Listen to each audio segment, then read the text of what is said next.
എനിക്കാകെ കയ്യും കാലും വിറയ്ക്കുന്നു. ആ വൃത്തികെട്ടവനില്ലേ, നിങ്ങളുടെ സുഹൃത്ത് സുരേഷ്, അവൻ ഇന്നലെ കുളിമുറിയിലെ പൈപ്പ് നേരെയാക്കാൻ വന്നിരുന്നു.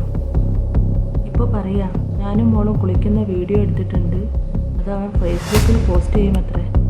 ഇല്ലെങ്കിൽ ഞാൻ അവൻ്റെ റൂമിൽ ചെല്ലണം. എനിക്കറിയില്ല. ഞാനൊരു കാര്യം പറയാം, മോളെ കൊന്നിട്ട് ഞാനും ചാവും. പേടിക്കണ്ട,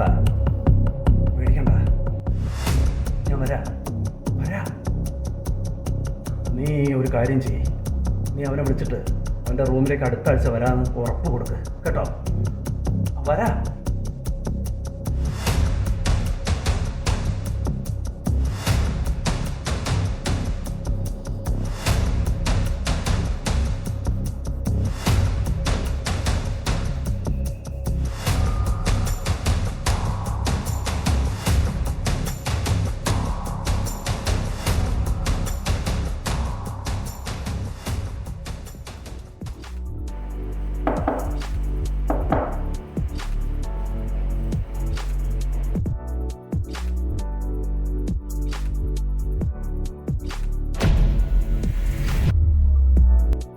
നീയല്ലടാ കഴിഞ്ഞ ആഴ്ച വന്നത്, എന്താ ഇത്ര പെട്ടെന്ന് വരേണ്ടി വന്നു.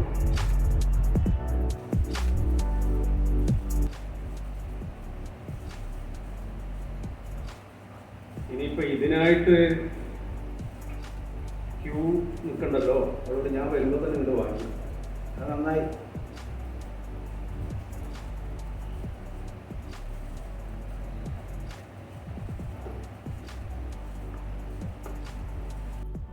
നീ നിന്റെ ഫോൺ എടുത്തിട്ടേ ഇതിങ്ങനെ ഉയർത്തിപ്പിടിച്ചിട്ടൊരു സെൽഫി എടുക്കുക. കള്ളു കുടിക്കുന്നത് നിന്റെ കൂടെയാണെന്ന് തെളിയിച്ചില്ലെങ്കിലേ അവൾ അലമ്പുണ്ടാക്കും. നിന്റെ ഒരു കാര്യം, ഞാൻ ഫോൺ എടുക്കാൻ മറന്നു, അതുകൊണ്ടാണ്. ഇതാ ചൂടോടെ വിട്ടേക്കാം. ഞാൻ സുരേഷിൻ്റെ മുറിയിലുണ്ട്, വരാൻ വൈകും.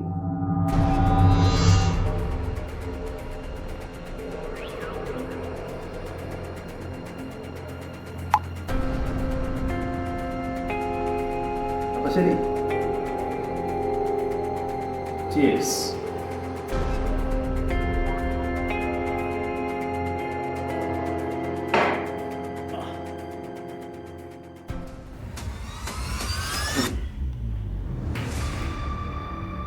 സുഹൃത്തേ, നീ സാത്താൻ്റെ കുരിശാണ്, അത് ചുമക്കരുതെന്നാണ് പ്രമാണം.